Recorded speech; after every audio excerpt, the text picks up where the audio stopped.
said, I hear that monks are looking for shelter in many homes. Why don't you come and stay in my house? Gautama said, if she's inviting you with so much affection, you must go stay there. Then people saw, see, he's gone.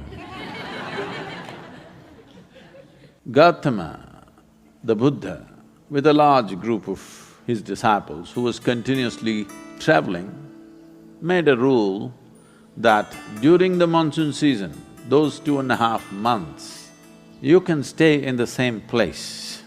The rule for the sannyasis or the monks who were with him is you should never stay in any place for more than 2 days. Normally, the monks were sheltered in many homes, so this rule he passed, more than 2 nights you don't stay in one house because it will be too much of a burden for the host. They are housing 10 people, you don't stay there for a month. 2 days, it should have been 1 day. 2, because you have walked a long distance and come, bit of recovery time. But during the monsoon season, he said, up to 2 to 2.5 months you can stay in one place because walking through the jungles of that region during the monsoon season would be treacherous and many would lose their lives. So this is a time like that, they stayed in a large town and they were spread across in many homes. The monks went out to get their alms from the people. Ananda or Ananda Tirtha, as he was known, who happened to be Gautama's elder brother before his monkhood, went out and there was a courtesan or a prostitute in the town.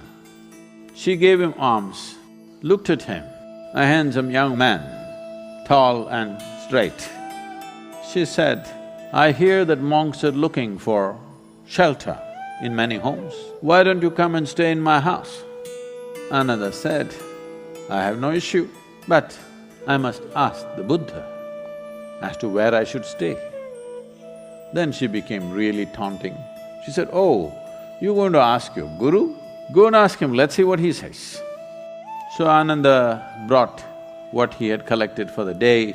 Gautama was sitting, he came and placed it at his feet, and everybody is supposed to find food and shelter wherever they go. Ananda asked, like this lady is inviting me, can I stay there? Gautama said, if she's inviting you with so much affection, you must go stay there.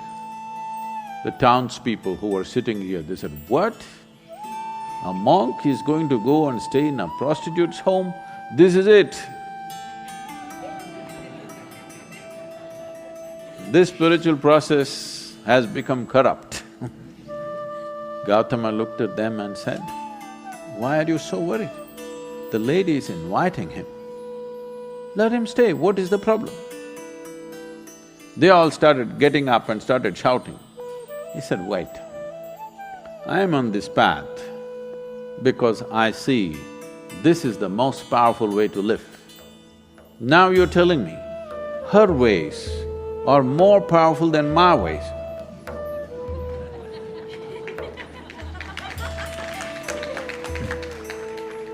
If that is the truth, I will also go and join her. I'm here because I see this is the most precious and powerful way to exist. If you think her ways are better than mine, I should also go and join. Because if you're a true seeker, that's how it should be. If you found something much higher, you go for that. Then people shouted and many of them, of course, leave. Then Ananda went and stayed with her. Monsoon time, because of rains it gets cold, monk is wearing a thin habit. So she gave him a nice silk wrap. He covered himself. Then people saw, see, he's gone. She made nice cooking and gave it to him, he ate. Then in the evening she danced for him. He sat, watching very carefully, with utmost attention. Then when they heard the music, this is it, finished. things went on. When the time was up, when the rain stopped, when it's time to move, Ananda came to Gautama along with a female monk.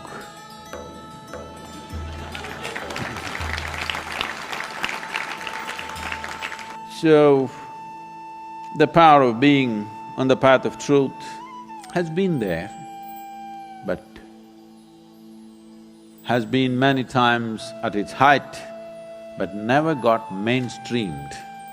I see that today, because of our ability to communicate, because of the tools of technology, the natural longing, the innate longing in a human being to find truth, this is not a thought thing. This is not something that been taught to people that you must seek truth. It is natural for human intelligence to seek what is highest. If you are given an option, any human being, given an option, either to be here or there, he will always say, I want to be there. Right now he may be caught up here, but aspiration is to go to whatever is the highest. It is just that we have to show him that there are better highs than getting drunk, there are better highs than drugs, there are better highs than being caught up in social drama, there are better highs than being better than someone else. We just have to show it to him, we have to make him understand there is a better high. Forever, many sages, saints, yogis, gurus have been doing this, but as I said, they were gentle people. They didn't have a voice like me.